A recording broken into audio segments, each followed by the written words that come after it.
To be a sports fan, you have to know how to take the good with the bad, and that is exactly what we are going to do as we now continue onward with the Bruins GM mode. We will go into Season 9. I do feel like a lot of our prospects are ready to turn the page, and while it hasn't been a traditional rebuild or a traditional retooling, I do feel like we are in a decent spot moving forward. We had a great season. We won the President's Trophy. Unfortunately, much like every other team before us, that doesn't exactly translate to a cup win, as the Dallas Stars pull off the victory there. Tyler Seguin with the Conn Smythe Trophy. Of course, we did take home a few awards of our own. Sidney Crosby with the Art Ross, the Hart Memorial, and the Ted Lindsay, one of our best pickups, just period. What a great trade that was for us to bring in Sidney Crosby. And there you see as well in the AHL, Mikhail Soderstrom wins the Goaltender of the Year award. If I went through those awards too quickly for you, just pause and take a quick look. Again, I do want to keep this episode flowing as quickly as possible, and that is why we are going to move on right now to the draft. Let's get to it. With the 28th pick of the first round, we draft Canadian center Gary Harper, medium top 6 forward potential. We need someone to eventually replace Crosby. Hopefully he's the guy to do it. With the second pick of round number 2, we take Canadian defenseman Charles D'Agostini, top 4 potential as an offensive defenseman. With the 6th pick of the second round, we take Vyacheslav Pereshogan, a top 6 potential sniper.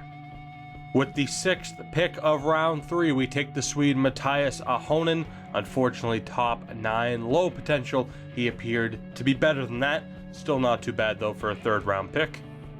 With the 2nd pick of the 4th round, we take defenseman Seth Kavanaugh. Unfortunately, another instance of the player appearing better than they actually are. He has a low 7th D potential. With the 6th pick of round number 4, we draft another Canadian defenseman. It's Jerome Burrows, top 6 potential as an offensive defenseman. With the 8th pick of round number 4, we draft the Finn Itsemo Tikkanen, top 6 potential as a two-way forward. Skipping ahead to the 2nd pick of round number 6, and we draft left wing Vic Earl, low top 9 potential as a power forward.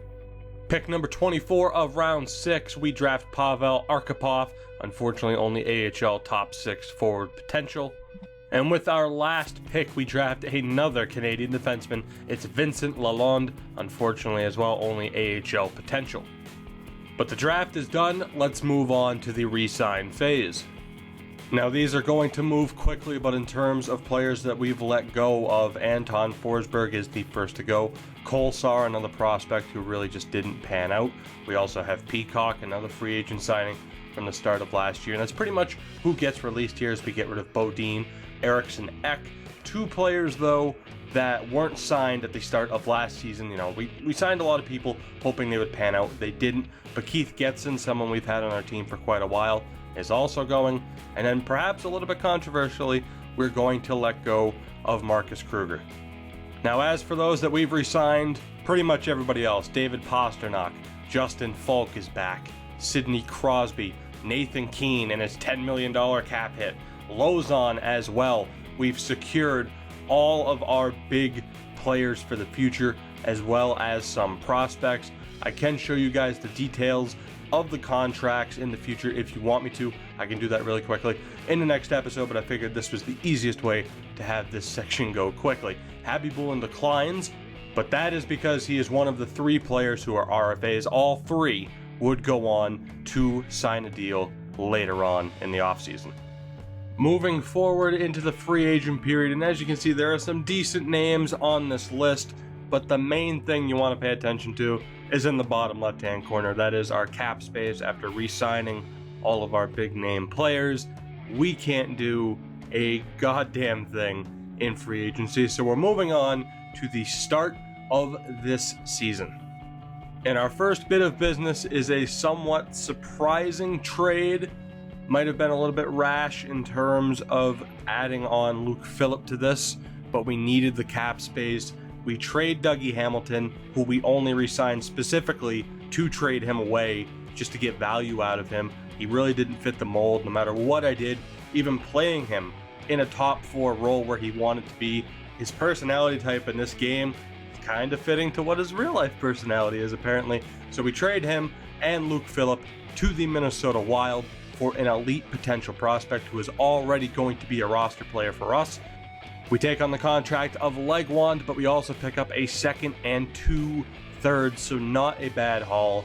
Again, Dougie didn't fit. Luke Phillip, not bad. Trading him away does leave us a little bit shorthanded in terms of our center depth, but it's, again, we turned a free agent signing into a second, 2 thirds, and an elite potential prospect. So I am perfectly okay with this.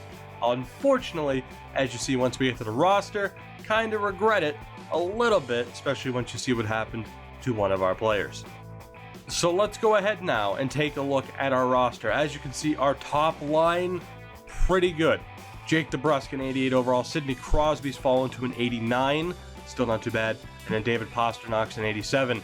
Second line, we have Johnny Gaudreau. And then the big problem, Austin Czarnik has fallen to an 82 overall. The stats are still there, but it is pretty disappointing. They are still with Artemi Panarin. The third line, we have that prospect, Dmitry Finneganov, 84 overall at 24 years old.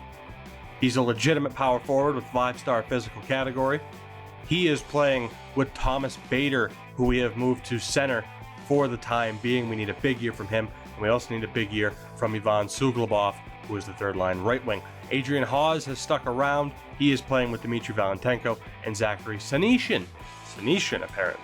Senyshyn, but that's not too bad. The big thing for us, though, is our defense. We have 2 franchise potential guys in Jeremy Lauzon and now 95 overall Nathan Keane. I've never been so happy to trade away Victor Hedman. Sheldon Darling is a unique situation. I'll talk about that more in a second.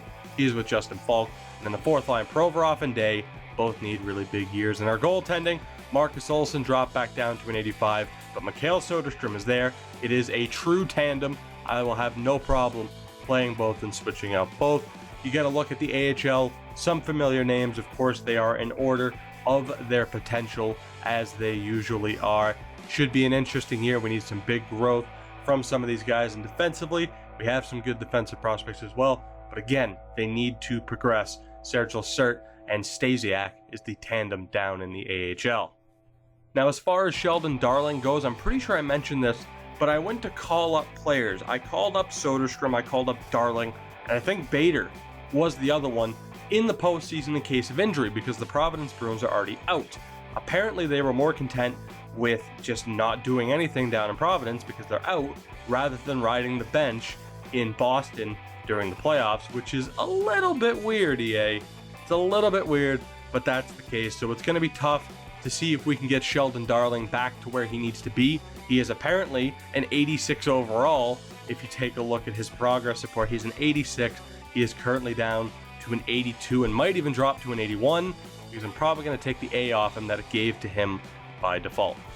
But guys, that is it for this episode. Unlike the first episode of the Vancouver series, we will get into the regular season in the next episode. Again, this is a very condensed episode with the off season, but I hope to make a lot of progress in the regular season when we start that in the next episode. I do plan on this series continuing, probably up to season 10, but I gotta admit, I really want to see what Soderstrom turns into, so who knows how long this will go for, but I have no problem balancing 2 GM mode series. I'm excited for the Vancouver series. I'm still excited for this series, but the Vancouver series, for me, especially now, I have more subscribers, it's going to be easier for those new people to latch on to the Vancouver series since it's at a starting point, as opposed to this, as we are about to hit episode 50, which is pretty damn cool. But guys, I will see you in the next episode. Thank you so much for watching.